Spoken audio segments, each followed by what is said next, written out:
Bom, pessoal, eu sou Jesus, então eu sou membro do PET, Engenharias, e eu vou falar aqui um pouco sobre pesquisa operacional, mais especificamente o algoritmo simplex.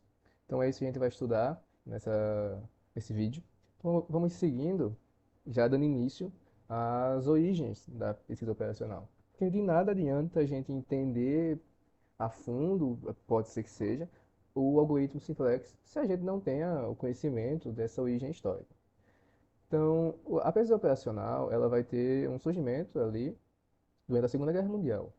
Então, ela surge como uma forma dos grupos, durante a guerra, encontrar as melhores soluções, ou seja, soluções estratégicas para determinado problema. Por exemplo, o fracionamento da comida, da ração militar, ou até mesmo a melhor posição das tropas,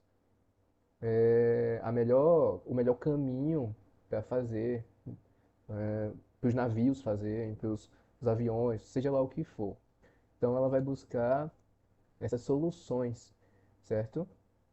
Então, isso foi feito por diferentes mentes, sejam matemáticos, engenheiros, estatísticos, que se uniram para buscar essa otimização.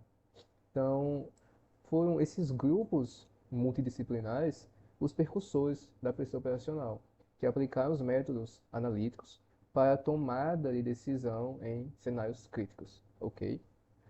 Em resumo, é isso. Então, após essa guerra, nós tivemos a chamada Era de Ouro, onde aquelas mentes que trabalharam, elas migraram para o ambiente empresarial, o ambiente industrial, o que impulsionou a pesquisa operacional no setor organizacional, no mercado de trabalho. Então, essa Era de Ouro ela ficou marcada, claro, pela expansão acelerada deste mercado, com a aplicação na logística, na produção e na gestão. Por isso que é uma ferramenta extremamente importante, melhor, um conjunto de ferramentas extremamente importantes e utilizadas, ok?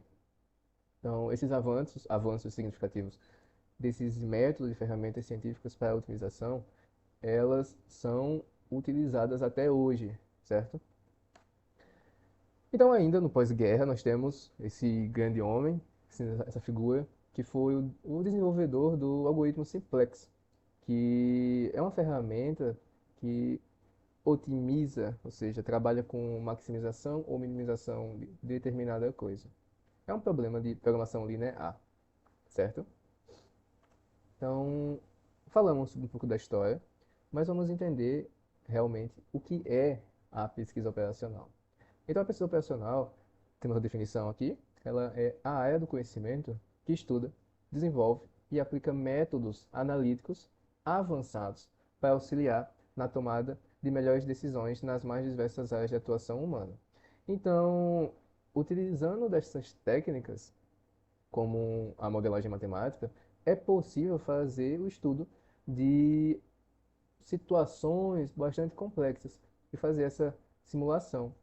Então, com isso em mãos, os tomadores de decisão, esses gestores, eles têm um poder em suas mãos para, por exemplo, tomar as decisões efetivas, construir esses sistemas bem mais produtivos, baseados em dados reais, considerar todas as alternativas possíveis, realizar previsões, assim como simulações, estimar riscos, usar de técnicas e ferramentas modernas para auxiliar ainda mais nessa decisão, certo? Então, nós temos alguns tópicos que decorrem disso associados à pesquisa operacional, como a programação matemática linear e não linear, programação dinâmica, os processos estocásticos, teoria da decisão, multicritério, grupo e negociação, os métodos de estruturação de problemas, a teoria dos jogos, as heurísticas e meta-heurísticas e, como eu já tenho falado, as simulações. Então, dentro dos modelos lineares, nós trabalhamos com a parte matemática, essa modelagem matemática, que nos permite resolver esses problemas de otimização, seja para maximização ou minimização. Então, os modelos eles podem ser lineares e não lineares. Então, os modelos lineares, eles acontecem quando existem relações diretamente proporcionais. E os não lineares, isso nas equações. É quando os não lineares, quando nas equações podem ter, por exemplo, uma expressão exponencial, uma expressão quadrática, ok? Então, vamos diretamente para o simplex agora. Então, para trabalhar com simplex, nós temos que seguir algumas hipóteses, que são quatro. Então, a primeira é a da aditividade, que diz o quê? Que o efeito total de várias decisões é a soma dos efeitos individuais. Vamos entender com um exemplo que fica mais fácil.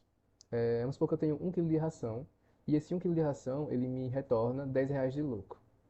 Eu tenho outra ração que esse também 1 kg me retorna R$ 15 de lucro. Então, se eu produzir 1 kg de cada ração, o lucro será R$ 25. Ok, justo. É entendível isso. Então, fechamos essa hipótese. Podemos ir para a segunda, que é a proporcionalidade, que basicamente vai dizer que a contribuição de cada variável ela é proporcional à sua quantidade. Bom, vamos ao exemplo da ração novamente. Se eu tenho 1 kg de ração e ela custa R$ 5, então 2 quilos custam 10, 3 quilos custam 15, certo? Também é entendível isso. A terceira hipótese, melhor dizendo, que é o do fracionamento, a hipótese da divisibilidade, podemos chamar também, diz que as variáveis, elas podem sim assumir valores fracionários e não apenas valores inteiros. Por exemplo, eu posso ter, ao invés de 1 kg de ração, 1,5 kg, ou então 1,3 quilos, ou, no exemplo, eu posso usar 1,5 quilos de um ingrediente para fazer uma ração, e não apenas necessariamente 1 kg ou 2 quilos, certo? E a última hipótese é, a última hipótese é a hipótese da certeza, que vai dizer que todos os parâmetros, eles são conhecidos e fixos no momento da decisão. Por exemplo, eu sei exatamente que 1 kg de ração, que aqui eu chamei de ração A, ela tem 80 gramas de ômega 3. E isso não muda, certo? Eu tenho essa certeza. Esses parâmetros, por exemplo, custo, os coeficientes e as demandas. Ok. Dito isso, nós vamos seguindo. Então, nós temos um exemplo que vai ficar bem mais fácil para entender e fixar tudo, certo? Que é de uma fábrica de equipamentos de jardinagem. Eu vou ler o exemplo todo. Então, uma fábrica de equipamentos de jardinagem produz dois modelos de cortadores de grama, o corte fácil 12 e o corte fácil 14, em duas linhas de montagem distintas. Então, nós temos aqui uma especificação, que a linha 1, ela tem capacidade para produzir 200 unidades do corte fácil 12 por semana. A linha 2 consegue produzir 150 unidades do corte fácil 14 por semana. Cada unidade do corte fácil 12, ela exige 0,3 hora de trabalho para ser montada, ok? Enquanto o corte fácil 14 consome 0,35 horas por unidade, tudo certo? Então, a empresa, ela tem apenas 120 horas de trabalho disponíveis por semana, tá? E as margens de lucro por unidade são 20 horas para o corte fácil 12, perdão, R$ 20 para o corte fácil 12 e R$ 30 para o corte fácil 14. Aí a pergunta: quantas unidades de cada modelo devem ser produzidas por semana para maximizar a margem de lucro total, considerando as limitações de capacidade e mão de obra? Ok. Como vamos resolver isso? Vamos primeiro definir quais serão as variáveis utilizadas. Então, nós vamos ter duas, que são quantidades. A x1 vai ser a quantidade de corte-face 12, x2 também a quantidade do corte-face 14. Pronto. Definimos isso, nós vamos desenvolver um modelo matemático. No enunciado, ele fala sobre os custos. Então, através desses custos, nós montaremos a função objetivo. Então, eu sei que para a variável x1, meu custo é R$ 20 e para x2, R$ 30. Então, eu desenvolvo a função objetivo dessa forma. Feito isso, nós vamos definir as restrições, que é o que essa função ela é sujeita a. Então, ela vai ser sujeita ao quê? Que a variável x1 ela tem que ser menor ou igual a 200, x2 menor ou igual a 150, que é o que é dito no enunciado. Também ele fala sobre o tempo. Então, para a variável x1, nós vamos ter 0,3. Para x2, 0,35. E isso deve ser menor que 120 horas. Tudo certo? E nós temos também uma restrição de não negatividade, que a variável x1 e x2 elas devem ser positivas, ou seja, maior ou igual a zero.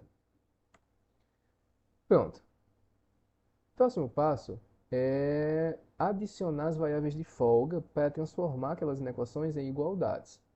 Então, o que é que eu vou fazer? Na função objetivo, eu vou transformar, isolar esses termos e igualar a zero, certo? Pronto. Fizemos isso. Cos menos 20x1 menos 30x2 igual a zero. E nas restrições, eu vou adicionar essas variáveis, S1, S2 e S3, que são as variáveis de folga. Então, eu vou ficar com o quê? Eu vou ficar x1 mais S1 igual a 200, x2 mais S2 igual a 150, e a última restrição com a adição do S3. Então, vocês podem ver que a gente não tem mais inequações, e sim equações, certo? Com essas variáveis adicionais. Então, montamos o nosso modelo. A nossa função objetivo está aí e ela é sujeita às seguintes restrições. É com esse modelo que nós iremos chegar à resposta para a pergunta que ele fez, certo? Que voltando, a pergunta é: quantas unidades de modelo a ser produzido por semana para maximizar a margem de lucro total, certo? Então, vamos iniciar as nossas iterações. Então, o próximo passo vai ser montar uma tabela. Montar uma tabela com base em quê? Com base no modelo. Então, nós temos aí as colunas de Z, x1, x2 e as variáveis de folga, S1, S2 e S3. E o B. Esse B é o resultado, seja o zero da função objetivo e 200, 150, 120 das restrições. Na primeira linha dessa tabela, nós colocamos os coeficientes associados à função objetivo. Então, na função objetivo, o coeficiente do z é o 1, o do x1 menos 20, x2 menos 30. E repetimos isso para as restrições. Na segunda, temos a restrição 1, a terceira, a restrição 2 e, por fim, a última restrição. Montamos essa tabela e, através dela, nós iremos encontrar o melhor resultado da maximização. Então, nós vamos fazer o quê? Vamos definir o que nós chamamos de número pivô, certo? Como a gente vai fazer isso? Vamos na primeira linha, referente à função objetivo, e vamos pegar o menor valor, que nesse caso é o menos 30. Selecionamos ele e selecionamos a coluna, que é referente à coluna x2. Após isso, nós vamos criar uma nova coluna, que é a divisão do b pelo x2, ignorando, deixando de lado a linha da função objetivo, a linha referente ao pivô, certo? Então, por isso está zero ali. Que mesmo assim seria zero, mas ignora por enquanto essa linha. Bom, então, feita a divisão do b pelo x2, vamos encontrar o menor valor, selecionar o menor valor, que nesse caso é o 150. Dividimos ele, selecionamos a linha referente a ele, e o valor do cruzamento entre a coluna e a linha vai ser o nosso pivô, que nesse caso é o 1, certo? Então, com isso, nós vamos desenvolver, criar a nova linha pivô. Essa nova linha pivô, ela vai ser como? Nós íamos pegar a linha pivô referente ao 150 e dividir toda ela pelo número pivô, ou seja, por 1. Como a divisão é por 1, a nova linha pivô vai ser igual à antiga linha pivô, certo? Que vai ser 0, 0, 1, 0, 1, 0, 150. que é igual à linha, tá ok? Então, feito isso, nós iremos criar a nova linha 1. Como nós iremos fazer essa nova linha 1? Vamos voltar na tabela. Nós iremos selecionar na coluna x2 o elemento da linha 1. Qual é esse elemento da linha 1? É o menos 30. Vamos guardar ele.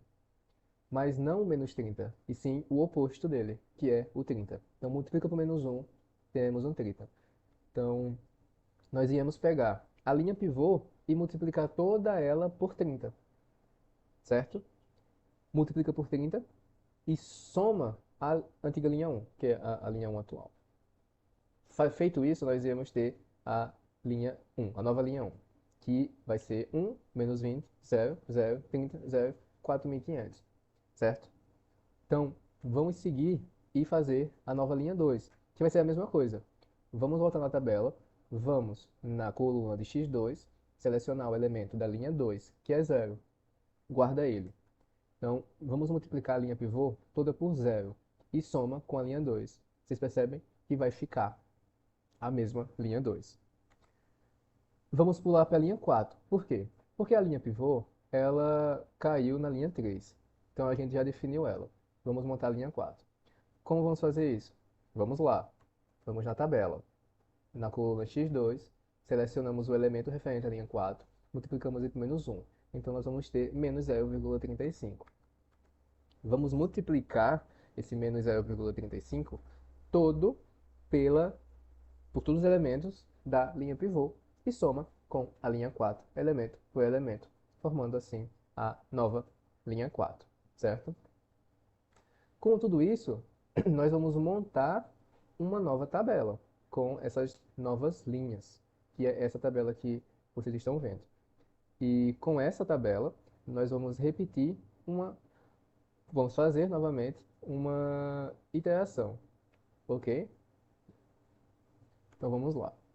Como nós vamos fazer isso? Então, nós vamos fazer a mesma coisa.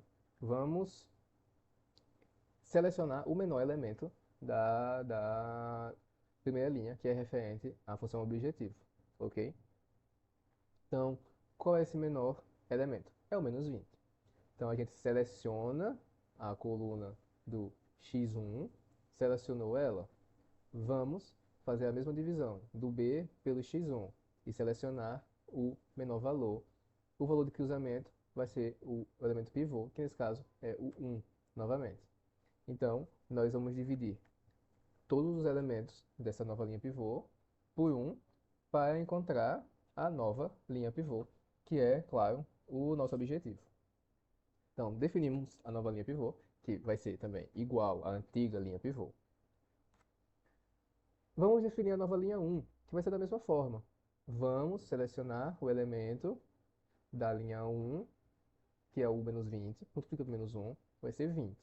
Então, pega a nova linha pivô, multiplica por 20, soma a linha 1.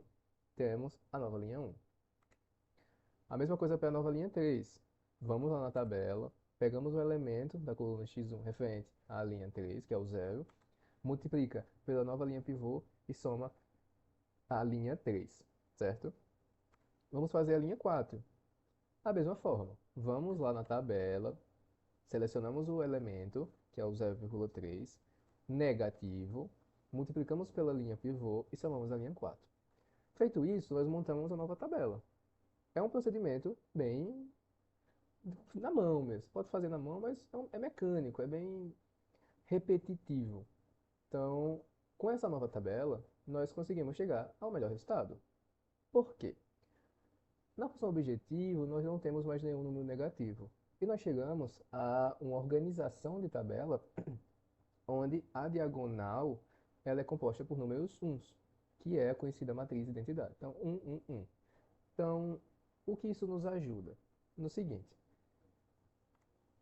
o lucro, né, o lucro ótimo, ele vai ser o quê? Ele vai ser R$ 8.500, ok? Que na primeira linha está lá o 1, selecionou R$ 8.500 no B. Na segunda linha, vamos ter o quê?